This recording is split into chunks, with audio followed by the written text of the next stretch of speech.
Hey. Welcome. It's gusty, rainy Saturday morning, 21st of December,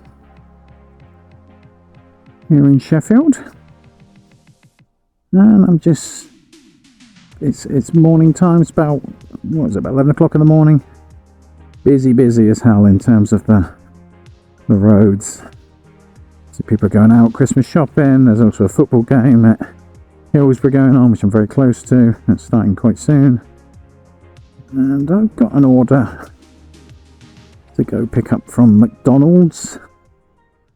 It's a £6 order, but going quite a way out into the countryside here in Sheffield. Very much in two minds about whether to take this one, but I thought, what the hell, it's £6.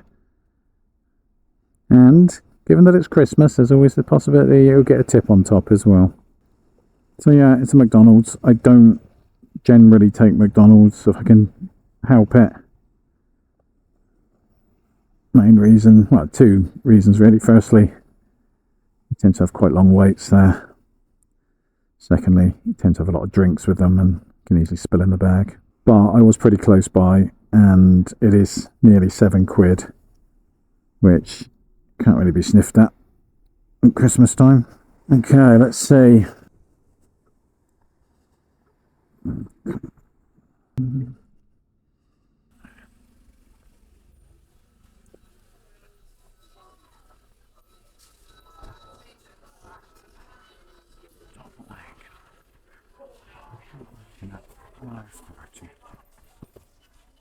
Hi there, mate. Yeah.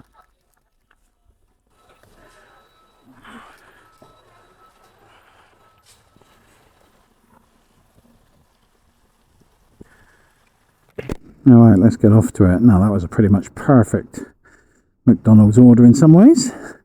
Food was ready when I got there. No drinks in the order. Nice small little bag. And £7 I'll pick up, although I am going about 4 miles, so just slightly below my 1 mile to £2 ratio. But again, fingers crossed, can always the possibility of a tip at some point. Again, may lay it on a little bit thick when I get there with sirs and madams. Always a good idea. Exploit some of that middle class guilt. I didn't say that. Wipe that from your mind. What are you doing, mate? Getting the right bloody... Someone stopped there or something.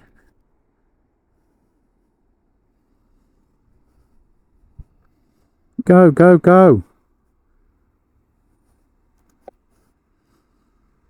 Alright. Something's happened. A bit of an accident. Oh, yeah, a little bump. You can see all the fans coming down the road here for the Sheffield Wednesday game. I think they're playing Stoke today. For another hour or so. And I don't think I'm going straight past the ground, which means it sometimes gets cordoned off and you can't go straight past it, but I'm turning off before that to go way out into the countryside. A place called Ooty Bridge. But you may see it on the right as we pass by the ground. There we go. You can see the ground there.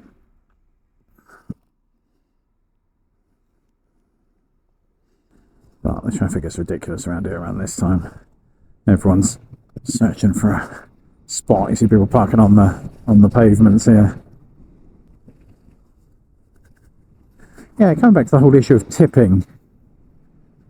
You don't get, I'm finding it around Christmas time you are getting a few more tips, but generally you don't get that many. I know this is very different to the States, where it is absolutely expected that you tip delivery drivers and waiters, waitresses, that kind of thing. I know we don't really have that culture here in the UK. I don't think it helps as well that the apps for like Deliveroo and UberEats, they sort of suggest a default tipping amount, which is often feels a bit too high, so it starts at like 3-4 quid or something like that. And I think, you know, even a bit high at this point, particularly if it hasn't been delivered yet. I know you can then sort of go in and put in a custom amount, but I think if it offered lower amounts by default, I think more people would tip, rather than forcing them to put in a custom amount for like £1 or £2. Just my sort of advice to Deliveroo, Uber Eats, Just Eat, those kind of people. Put lower default tip amounts, and people might tip a bit more.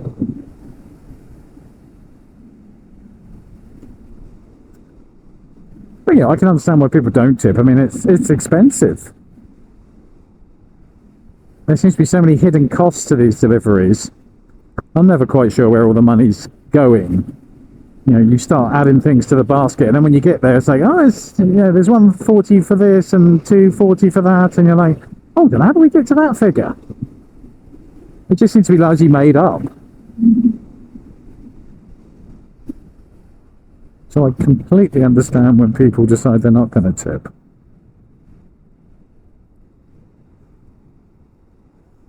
Although I do encourage people to tip your Deliveroo and Uber Eats drivers, for obvious reasons. We're decent people. We deserve it.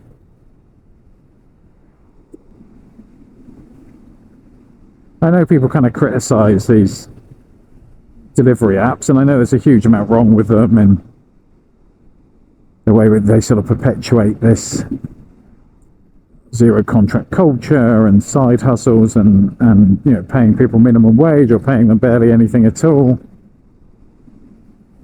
And there's not a lot I can sort of defend them on.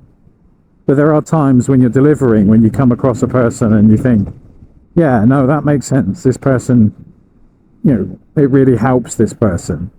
You know, I think particularly people perhaps who are, you know, disabled, struggle to move around, you know, people with anxiety, don't like leaving the house.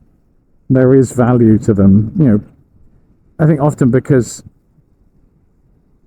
you know, particularly if they just want their supermarket shopping done sometimes, and they only need a few bits, and there's an offer on one of these apps, it does make sense to use them.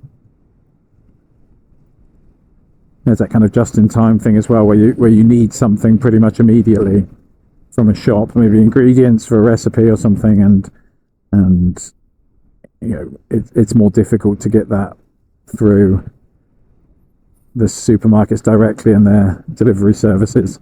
Well, you've often got to sort of do it a little bit in advance. This gets it to you immediately, admittedly at a bit higher cost, but again, I think there is value in those situations.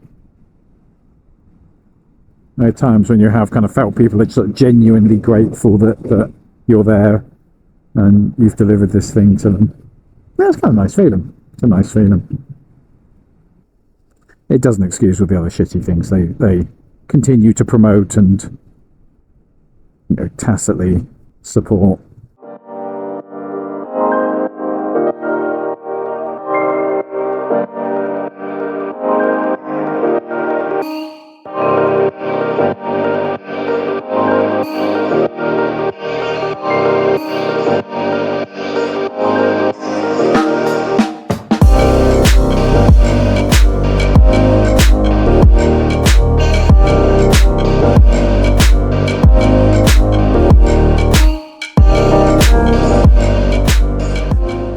Alright, mate, is it yeah? Ford 67. 67. Cheers. I was trying to work out the numbering scheme here. There you go, buddy. Have a great one. You said 67, yeah? Yeah, 67. Thank you.